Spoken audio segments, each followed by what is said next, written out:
श्री विष्णु पुराण पंचम अंश 20वां अध्याय। कुब्जा पर कृपा। धनुर्भंग। कुवलिया पीड़ और चाणूर आदि मल्लों का नाश तथा कंस वध। श्री पराशरी बोले, तदंतर श्री कृष्णचंद्र ने राजमार्ग में एक नवयौवना कुब्जा स्त्री को अनुलेपन का पात्र लिए आती देखा। तब श्री कृष्ण ने उससे विलासपूर्वक कहा, आई कमललोचने, तू सच सच बता, यह अनुलोपन किसके लिए ले जा रही है? भगवान कृष्ण के कामुक पुरुष की भांति इस प्रकार पूछने पर अनुरागिणी कुब्जा ने उनके दर्शन से हठात आकृष्ट चित्त हो अति ललित भाव से इस प्रकार कहा, हे कांत, क्या आप मुझे नहीं जानते? मैं अनेक वक्रा नाम से विख्यात हूँ। राजा कंस ने मुझे अनुलेपन कार्य में नियुक्त किया है। राजा कंस को मेरे अतिरिक्त और किसी का पिसा हुआ उट्टन पसंद नहीं है, अतः मैं उनकी अत्यंत कृपा पात्री हूँ। श्री कृष्ण जी बोले, हे सुमुखी, यह सुंदर सुगंधमय अनुलेपन तो राजा के ही योग्य है। हमारे शरीर के योग्य भी कोई अनुलेपन हो तो दो। श्री पराशरी बोले, यह सुनकर कुब्जा ने कहा, लीजिए, और फिर उन दोनों को आदर पूर्वक उनके शरीर योग्य चंदन आदि दिए। उस समय वे दोनों पुरुष श्रेष्ठ कपोल आदि अंगों में पत्र रचना विधि से यथावत अनुलिप्त होकर इंद्रधनुष युक्त श्याम और श्वेत मेघ के समान सुशोभित हुए। तत्पश्चात उल्लापन सीधा करने की विधि के जानने वाले भगवान कृष्णचंद्र ने उसकी ठोड़ी में अपनी आगे की 2 उंगलियां लगा उसे उचकाकर हिलाया तथा उसके पैर अपने पैरों से दबा लिए। इस प्रकार श्री केशव ने उसे रजुकाय सीधे शरीर वाली कर दी। तब सीधी हो जाने पर वह संपूर्ण स्त्रियों में सुंदरी हो गई। तब वह श्री गोविंद का पल्ला पकड़कर अंतर्गर्भित प्रेम भार से अलसाई हुई विलास ललित वाणी में बोली, आप मेरे घर चलिए। उसके ऐसा कहने पर श्री कृष्णचंद्र ने उस कुब्जा से, जो पहले अनेक अंगों से टेढ़ी थी परंतु अब सुंदरी हो गई थी, बलराम जी के मुख की ओर देखकर हंसते हुए कहा, हाँ, तुम्हारे घर भी आऊँगा। ऐसा कहकर श्री हरि ने उसे मुस्काते हुए विदा किया और बलभद्र जी के मुख की ओर देखते हुए जोर जोर से हंसने लगे। तदंतर पत्र रचनादि विधि से अनुलिप्त तथा चित्र विचित्र मालाओं से सुशोभित राम और कृष्ण क्रमश नीलांबर और पीतांबर धारण किए हुए यज्ञशाला तक आए। वहां पहुंचकर उन्होंने यज्ञ रक्षकों से उस यज्ञ के उद्देश्य स्वरूप धनुष के विषय में पूछा और उनके बतलाने पर श्री कृष्णचंद्र ने उसे सहसा उठाकर प्रत्यंचा डोरी चढ़ा दी। उस पर बलपूर्वक प्रत्यंचा चढ़ाते समय वह धनुष टूट गया। उस समय उसने ऐसा घोर शब्द किया कि उससे संपूर्ण मथुरापुरी गूंज उठी। तब धनुष टूट जाने पर उसके रक्षकों ने उन पर आक्रमण किया। उस रक्षक सेना का संहार कर वे दोनों बालक धनुषशाला से बाहर आए। तदंतर अक्रूर के आने का समाचार पाकर तथा उस महान धनुष को भग्न हुआ सुनकर कंस ने चाणूर और मुष्टिक से कहा। कंस बोला, यहाँ दोनों गोप बालक आ गए हैं, वे मेरा प्राण हरण करने वाले हैं, अतः तुम दोनों मल्ल युद्ध से उन्हें मेरे सामने मार डालो। यदि तुम लोग मल्ल युद्ध में उन दोनों का विनाश करके मुझे संतुष्ट कर दोगे तो मैं तुम्हारी समस्त इच्छाएं पूर्ण कर दूंगा। मेरे इस कथन को तुम मिथ्या न समझना। तुम न्याय से अथवा न्याय से मेरे इन महाबलवान अपकारियों को अवश्य मार डालो।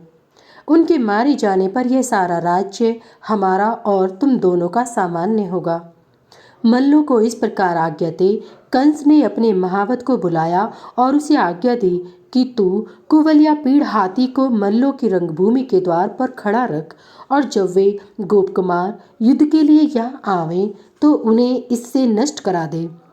इस प्रकार उसे आज्ञा देकर और समस्त सिंहासनों को यथावत रखे देखकर जिसकी मृत्यु पास आ गई है, वह कंस सूर्योदय की प्रतीक्षा करने लगा। प्रातःकाल होने पर समस्त मंचों पर नागरिक लोग और राजमंचों पर अपने अनुचरों के सहित राजा लोग बैठे। तदंतर रंगभूमि के मध्य भाग के समीप कंस ने युद्ध परीक्षकों को बैठाया और फिर स्वयं आप भी एक ऊंचे सिंहासन पर बैठा। वहां अंतपुर की स्त्रियों के लिए पृथक मचान बनाए गए थे। तथा मुख्य मुख्य वीरांगनाओं और नगर की महिलाओं के लिए भी अलग अलग मंच थे। कुछ अन्य मंचों पर नंदगोप आदि गोपगण बिठाए गए थे और उन मंचों के पास ही अक्रूर और वसुदेव जी भी बैठे थे।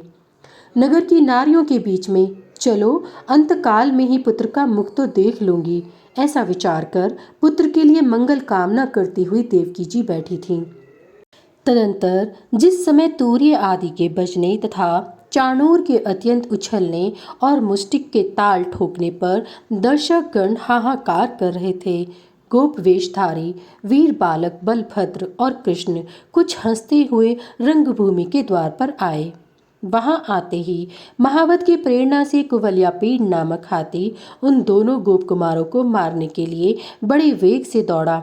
हे द्विश्रेष्ठ, उस समय रंगभूमि में महान हाहाकार मच गया तथा बलदेव जी ने अपने अनुज कृष्ण की ओर देखकर कहा, हे महाभाग, इस हाथी को शत्रु ने ही प्रेरित किया है, अतः इसे मार डालना चाहिए। हे द्विज, ज्येष्ठ भ्राता बलराम जी के ऐसा कहने पर शत्रुसूदन श्री श्याम सुंदर ने बड़े जोर से सिंहनाद किया। फिर केशी निषूदन भगवान श्री कृष्ण ने बल में ऐरावत के समान उस महाबली हाथी की सूंड अपने हाथ से पकड़कर उसे घुमाया।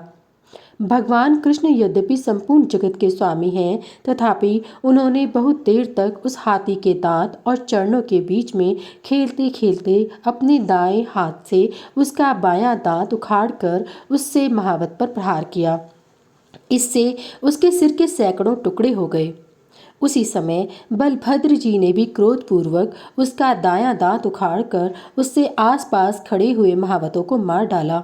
तदंतर महाबली रोहिणी नंदन ने रोषपूर्वक अति वेग से उछलकर उस हाथी के मस्तक पर अपनी बाईं लात मारी। इस प्रकार वह हाथी बलभद्र जी द्वारा लीलापूर्वक मारा जाकर इंद्रवज्र से आहत पर्वत के समान गिर पड़ा। तब महावत से प्रेरित कुवलयापीड़ को मारकर उसके मद और रक्त से लथपथ राम और कृष्ण उसके दांतों को लिए हुए गर्वयुक्त लीलामयी चितवन से निहारते उस महान रंगभूमि में इस प्रकार आए जैसे मृग समूह के बीच में सिंह चला आता है। उस समय महान रंगभूमि में बड़ा कोलाहल होने लगा और सब लोगों में ये कृष्ण है, ये बलभद्र है, ऐसा विस्मय छा गया। वे कहने लगे, जिसने बाल घातिनी घोर राक्षसी पूतना को मारा था, शकट को उलट दिया था और यमला अर्जुन को उखाड़ डाला था, वह यही है। जिस बालक ने काल्य नाग के ऊपर चढ़कर उसका मान मर्दन किया था और 7 रात्रि तक महापर्वत गोवर्धन को अपने हाथ पर धारण किया था, वह यही है। जिस महात्मा ने रिष्टासुर, धेनुकासुर और केशी आदि दुष्टों को लीला से ही मार डाला था, देखो यह अच्युत यही है। ये इनके आगे इनके बड़े भाई महाबाहु बलभद्र जी हैं, जो बड़े लीलापूर्वक चल रहे हैं। ये स्त्रियों के मन और नैनों को बड़ा ही आनंद देने वाले हैं। पुराणार्थ वेदता विद्वान लोग कहते हैं कि ये गोपाल जी डूबे हुए यदुवंश का उद्धार करेंगे। ये सर्वलोक में और सर्व कारण भगवान विष्णु के ही अंश हैं। इन्होंने पृथ्वी का भार उतारने के लिए ही भूमि पर अवतार लिया है। राम और कृष्ण के विषय में पूर्ववासियों के इस प्रकार कहते समय देवकी के स्तनों से स्नेह के कारण दूध बहने लगा और उनके हृदय में बड़ा अनुताप हुआ। पुत्रों का मुख देखने से अत्यंत उल्लास सा प्राप्त होने के कारण वसुदेव जी भी मानो आई हुई जरा को छोड़कर फिर से नवयुवक से हो गए। राजा के अंतपुर की स्त्रियां तथा नगर निवासिनी महिलाएं भी उन्हें एकटक देखते देखते उपराम न हुईं। वे परस्पर कहने लगीं, अरे सखियों, अरुण नयन से युक्त श्री कृष्णचंद्र का अति सुंदर मुख तो देखो, जो कुवलयापीड़ के साथ युद्ध करने के परिश्रम से श्वेत बिंदु पूर्ण होकर हिमकर्ण सिंचित शरतकालीन प्रफुल्ल कमल को लज्जित कर रहा है। अरे इसका दर्शन करके अपने नेत्रों का होना सफल कर लो। एक स्त्री बोली, हे भामिनी, इस बालक का ये लक्ष्मी आदि का आश्रयभूत श्री वत्सांक युक्त वक्षस्थल तथा शत्रुओं को पराजित करने वाली इसकी दोनों भुजाएं तो देखो। दूसरी, अरे, क्या तुम नीलांबर धारण किए इन दुग्ध चंद्र अथवा कमलनाल के समान शुभ्र वर्ण बलदेव जी को आते हुए नहीं देखती हो? तीसरी, अरे सखियों, अखाड़े में चक्कर देकर घुमाने वाले चाणूर और मुष्टिक के साथ क्रीड़ा करते हुए बलभद्र तथा कृष्ण का हंसना देख लो। चौथी, हाय सखियों, देखो तो चाणूर से लड़ने के लिए ये हरि आगे बढ़ रहे हैं। क्या इन्हें छुड़ाने वाले कोई भी बड़े बूढ़े यहाँ नहीं है? कहाँ तो यौवन में प्रवेश करने वाले सुकुमार शरीर श्याम और कहाँ वज्र के समान कठोर वाला शरीर वाला ये महान असुर। ये दोनों नवयुवक तो बड़े ही सुकुमार शरीर वाले हैं, किंतु इनके प्रतिपक्षी ये चाणूर आदि दैत्य मल्ल अत्यंत दारुण है। मल्ल युद्ध के परीक्षक गणों का यह बहुत बड़ा अन्याय है जो वे मध्यस्थ होकर भी इन बालक और बलवान मल्लों के बीच युद्ध करा रहे हैं। श्री पराश जी बोले, नगर की स्त्रियों के इस प्रकार वार्तालाप करते समय भगवान कृष्णचंद्र अपनी कमर कसकर उन समस्त दर्शकों के बीच में पृथ्वी को कंपायमान करते हुए रंगभूमि में कूद पड़े। श्री बलभद्र जी भी अपने भुजदंडों को ठोकते हुए अति मनोहर भाव से उछलने लगे। उस समय उनके पद पद पर पृथ्वी नहीं फटी, ये बड़ा आश्चर्य है। तदंतर अमित विक्रम कृष्णचंद्र चाणूर के साथ और द्वंद्व युद्ध कुशल राक्षस मुष्टिक बलभद्र के साथ युद्ध करने लगे। कृष्णचंद्र चाणूर के साथ परस्पर भिड़कर नीचे गिराकर उछालकर घूंसे और वज्र के समान कोहिनी मारकर पैरों से ठोकर मारकर तथा एक दूसरे के अंगों को रगड़कर लड़ने लगे। उस समय उनमें महान युद्ध होने लगा। इस प्रकार उस समाजोत्सव के समीप केवल बल और प्राण शक्ति से ही संपन्न होने वाला उनका अति भयंकर और दारुण शस्त्रहीन युद्ध हुआ। चाणूर जैसे जैसे भगवान से भिड़ता गया वैसे वैसे ही उसकी प्राण शक्ति थोड़ी थोड़ी करके अत्यंत क्षीण होती गई। जगन में भगवान कृष्ण भी श्रम और कोप के कारण अपने पुष्पमय शिरोभूषणों में लगे हुए केशर को हिलाने वाले उस चाणूर से लीलापूर्वक लड़ने लगे। उस समय चाणूर के बल का क्षय और कृष्णचंद्र के बल का उदय देख कंस ने खींचकर तूर्य आदि बाजे बंद करा दिए। रंगभूमि में मृदंग और तूर्य आदि के बंद हो जाने पर आकाश में अनेक दिव्य तूर्य एक साथ बजने लगे और देवगण अत्यंत हर्षित होकर अलक्षित भाव से कहने लगे, हे गोविंद, आपकी जय हो। हे केशव, आप शीघ्र ही इस चाणूर दानव को मार डालिए। भगवान मधुसूदन बहुत देर तक चाणूर के साथ खेल करते रहे, फिर उसका वध करने के लिए उद्यत होकर उसे उठाकर घुमाया। शत्रु विजय श्री कृष्णचंद्र ने उस दैत्य मल्ल को सैकड़ों बार घुमाकर आकाश में ही निर्जीव हो जाने पर पृथ्वी पर पटक दिया। भगवान के द्वारा पृथ्वी पर गिराए जाते ही चाणूर के शरीर के सैकड़ों टुकड़े हो गए और उस समय उसने रक्तस्राव से पृथ्वी को अत्यंत कीचड़मय कर दिया। इधर जिस प्रकार भगवान कृष्ण चाणूर से लड़ रहे थे, उसी प्रकार महाबली बलभद्र जी भी उस समय दैत्य मल्ल मुष्टिक से भिड़े हुए थे। बलराम जी ने उसके मस्तक पर घूंसों से तथा वक्ष स्थलों में जानों से प्रहार किया और उस गतायु दैत्य को पृथ्वी पर पटककर रौंद डाला। तदंतर श्री कृष्णचंद्र ने महाबली मल्लराज तौशल को बाएं हाथ से घूंसा मारकर पृथ्वी पर गिरा दिया। मल्ल श्रेष्ठ चाणूर और मुष्टिक के मारे जाने पर तथा मल्लराज तौशल के नष्ट होने पर समस्त मल्लगण भाग गए। तब कृष्ण और संकर्षण अपने समवयस्क गोपों को बलपूर्वक खींचकर आलिंगन करते हुए हर्ष से रंगभूमि में उछलने लगे। तदंतर कंस ने क्रोध से नेत्र लाल करके वहां एकत्रित हुए पुरुषों से कहा, अरे, इस समाज से इन ग्वाल बालों को बलपूर्वक निकाल लो, पापी नंद को लोहे की श्रृंखला में बांधकर पकड़ लो तथा वृद्ध पुरुषों के अयोग्य दंड देकर वसुदेव को भी मार डालो। मेरे सामने कृष्ण के साथ ये जितने को बालक उछल रहे हैं, इन सबको भी मार डालो तथा इनकी गौएं और जो कुछ अन्य धन हो वह भी छीन लो। जिस समय कंस इस प्रकार आज्ञा दे रहा था, उसी समय श्री मधुसूदन हंसते हंसते उछलकर मंच पर चढ़ गए और शीघ्रता से उसे पकड़ लिया। भगवान कृष्ण ने उसके केसों को खींचकर उसे पृथ्वी पर पटक दिया तथा उसके ऊपर आप भी कूद पड़े। इस समय उसका मुकुट सिर से खिसककर अलग जा पड़ा। संपूर्ण जगत के आधार भगवान कृष्ण के ऊपर गिरते ही उग्र सेनात्मज राजा कंस ने अपने प्राण छोड़ दिए। तब महाबली कृष्णचंद्र ने मृतक कंस के केश पकड़कर उसके देह को रंगभूमि में घसीटा। कंस का देह बहुत भारी था, इसलिए उसे घसीटने से जल के महान वेग से हुई दरार के समान पृथ्वी पर परिघा बन गई। श्री कृष्णचंद्र द्वारा कंस के पकड़ लिए जाने पर उसके भाई सुमाली ने क्रोधपूर्वक आक्रमण किया। उसे बलराम जी ने लीला से ही मार डाला। इस प्रकार मथुरापति कंस को कृष्णचंद्र द्वारा अवज्ञापूर्वक मरा हुआ देखकर रंगभूमि में उपस्थित संपूर्ण जनता हाहाकार करने लगी। उसी समय महाबाहु कृष्णचंद्र बलदेव जी सहित वसुदेव और देवकी के चरण पकड़ लिए।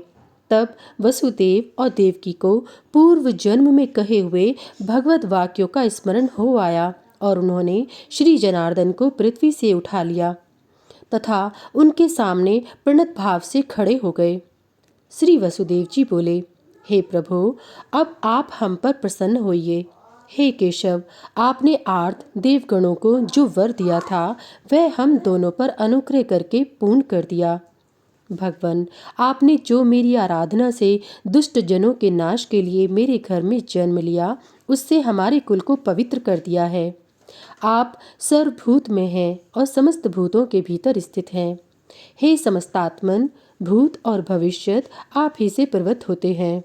हे अचिंत्य, हे सर्वदेवमय, हे अच्युत, समस्त यज्ञों से आप ही का यजन किया जाता है तथा हे परमेश्वर, आप ही यज्ञ करने वालों के यष्टा और यज्ञ स्वरूप हैं। हे जनार्दन, आप तो संपूर्ण जगत के उत्पत्ति स्थान हैं। आपके प्रति पुत्र वात्सल्य के कारण जो मेरा और देवकी का चित्त भ्रांति युक्त हो रहा है, यह बड़ी ही हंसी की बात है। आप आदि और अंत से रहित हैं तथा समस्त प्राणियों की उत्पत्ति करता है। ऐसा कौन मनुष्य है जिसकी जीवा आपको पुत्र कहकर संबोधन करेगी? हे जगन्नाथ, जिन आपसे यह संपूर्ण जगत उत्पन्न हुआ है, वही आप बिना माया शक्ति के और किस प्रकार हमसे उत्पन्न हो सकते हैं? जिसमें संपूर्ण स्थावर जंगम जगत स्थित है, वह प्रभु कुक्षी कोक और गोद में शयन करने वाला मनुष्य कैसे हो सकता है? हे परमेश्वर, वही आप हम पर प्रसन्न होइए और अपने अंशावतार से विश्व की रक्षा कीजिए। आप मेरे पुत्र नहीं हैं। हे ईश, ब्रह्मा से लेकर वृक्षादि पर्यंत यह संपूर्ण जगत आप ही से उत्पन्न हुआ है। फिर हे पुरुषोत्तम, आप हमें क्यों मोहित कर रहे हैं? हे निर्भय, आप मेरे पुत्र हैं। इस माया से मोहित होकर मैंने कंस से अत्यंत भय माना था और उस शत्रु के भय से ही मैं आपको गोकुल में ले गया था। हे ईश, आप वहीं रहकर इतने बड़े हुए हैं, इसलिए अब आप में मेरी ममता नहीं रही। अब तक मैंने आपके ऐसे अनेक कर्म देखे हैं जो रुद्र, मरुदगण, अश्विनी कुमार और इंद्र के लिए भी साध्य नहीं है। अब मेरा मोह दूर हो गया है। हे ईश, मैंने निश्चयपूर्वक जान लिया है कि आप साक्षात श्री विष्णु भगवान ही जगत के उपकार के लिए प्रकट हुए हैं। इति श्री विष्णु पुराणे पंचमे अंशे विंशोऽध्याय समाप्त।